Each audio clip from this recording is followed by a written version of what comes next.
Actually, si Nanay wanted prayers, you know, but hindi ko naman pwedeng pigilan ng mga tao na gusto magsalita about her, you know. Kaya ngayon wala na siyang magagawa. Let's start with Kuya Benji. May maganda ka ba masasabi? Wala rin. Okay, wag ka na. Isa sa mga kuya namin, Mr. Benji Taras. Good evening po sa inyo lahat. Tulad po ni Pao, 20 years na rin kami nagkasama ni Nay. Yung mga kwento niya, nangyari na rin po sa akin lahat yun. Last time nagkita kami ni Nay nung May 21, birthday celebration niya. Magkakasama kami ng mga artista, yung mga reporters. Masaya kami lahat. And then nagkita-kita kami dito last Friday at lahat kami malungkot.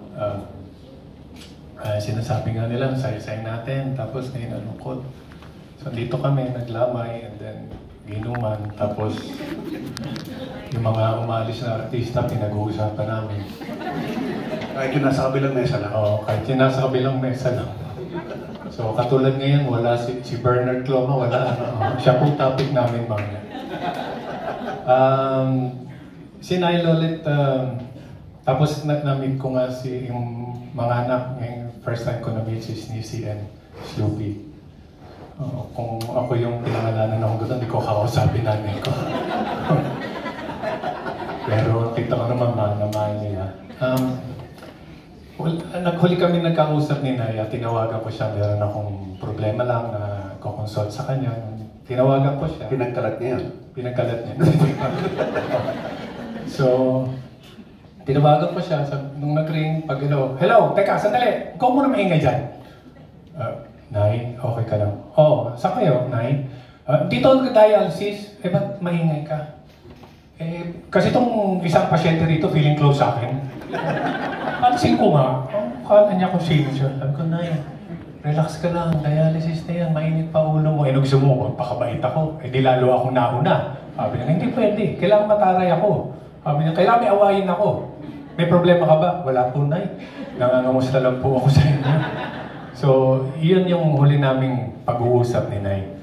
And actually, meron pa rin nag-uusap kami.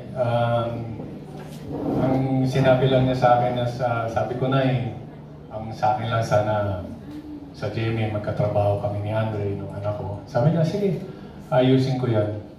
And promise ko sa'yo yan. So, ayun, promise na eh. So, yung mga naka-GMA dito nakikinig. Sana sundin nyo, ibang magalit yan. Akala nyo, andyan lang yan.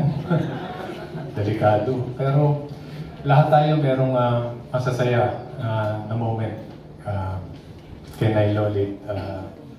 At syempre ngayon na yung sigurong huling gabi na magkakasama-sama tayo ulit.